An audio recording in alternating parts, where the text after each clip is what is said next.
What do you need to consider when you're opening up a relationship? So if you're taking a relationship that was previously monogamous and now you are going to do non-monogamy, there are a lot of things to think about and consider. The first thing I will say is, if you're thinking of it as like, we're just trying out non-monogamy, you can't really try out non-monogamy the way that you would like try out skinny jeans, because what you're trying out is people. What you're trying out is the hearts and feelings of actual real human beings who are forming real, actual connections with you.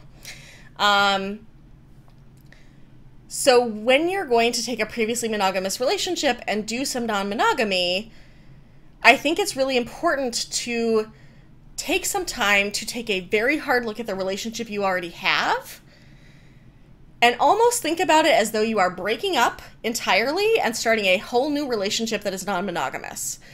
Because a lot of times the foundation that folks build when they are building a monogamous relationship has a lot of traits in it, assumptions, expectations that don't work in non-monogamy land. And I see a lot of folks who have been previously monogamous who are doing non-monogamy, and they think that they can just like add more people into the relationship they already have without making any significant changes. And that doesn't tend to work very well. When we try to keep the relationship the same that it was when we were monogamous, but just add more folks, monogamy assumptions include things like the partner is the most important person in your life, right? The person that you go to for X, Y, and Z is this person. So now if you have that person and somebody else, how does that work? Right? If your partner is entitled to your time unless otherwise agreed upon, and now you have two people, how does that work? If your partner is someone you eventually want to live with or get married to, but now you have more than one, how does that work? I also think that a lot of times when previously monogamous couples start doing non-monogamy, they're often doing it after a period of time where one of them was very excited about non-monogamy and the other was not.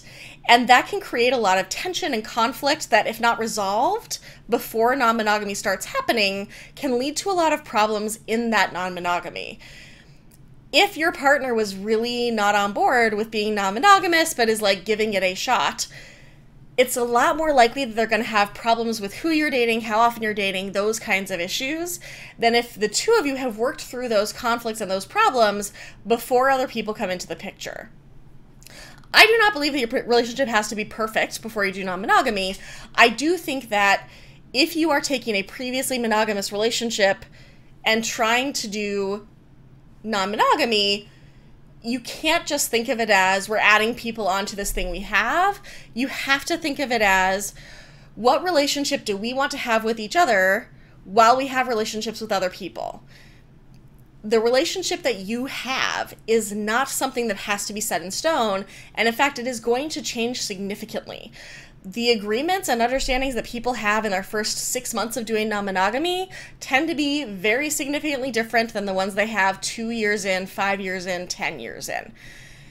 What you want changes. What works for you changes. How you want to be changes. And so understand that even if you spend a lot of time figuring things out before you start dating other people, it still might change, right? The relationship that you already have is not going to stay the same because you're not staying the same, your life isn't staying the same. I think most people don't expect that you can just have a baby but have the rest of your life stay the same. It's similar to non-monogamy. Like, your partner in non-monogamy probably doesn't need you to give them 24/7 care to ensure that they don't die, but they're a real person with real wants and needs who lives in the real world, and you are going to change because of your connection with them.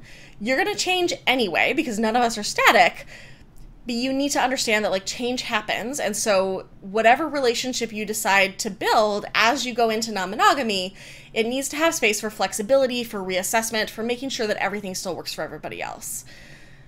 Also, if you're opening a previously monogamous relationship, it is super important to have support. That can be a therapist or coach. That can be a community that you care about. That can be some certain friends who have done it for a while.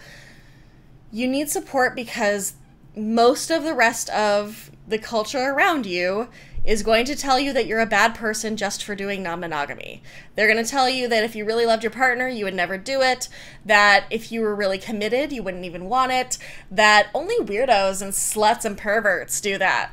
And like, as a weirdo slut pervert, it is true that many of us are weirdo slut perverts in non-monogamy land, but that's not a bad thing. And if it's your first time going against the cultural grain and being on the outside of the dominant paradigm, it's going to be a shift for you. It's going to feel very different than most of the experiences you've had before. So just be ready. Be ready for that. Be ready for it to feel really challenging, for people to be telling you that you are wrong just for being who you are. It's tough. You know, opening a relationship is, I think people think of it as, it can be this like easy thing that we just try out, and if it doesn't work, we close back up. It's not, though. It's actually like a Olympic level relationship task.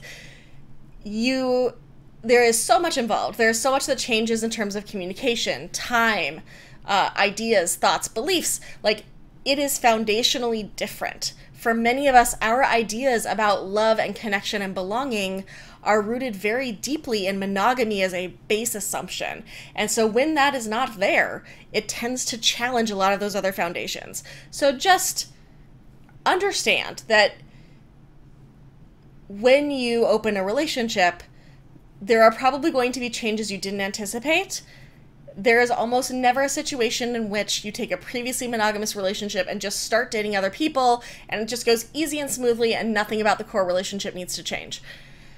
That just doesn't happen. The same way that nobody just has a baby and the rest of their life stays the same. Be prepared for change. Be prepared for not knowing what changes you're going to need to make. Be prepared for it to be hard at times and beautiful at times. Just be ready. Give yourself some space for this to be something that you work on for a long time. And remember, again, the people you're dating, they're not disposable, right? Like, they have real feelings. They have real lives. You just closing up your relationship because it's stressful is harming real people. It's creating real heartbreak. And so just remember, like, we can't just play with other people. We can't just treat them like they're, you know, a new fashion style that we try out. If you're going to do non-monogamy when you've been previously monogamous, remember to treat the people you date with respect and kindness and caring, and to honor their autonomy and their agency as humans.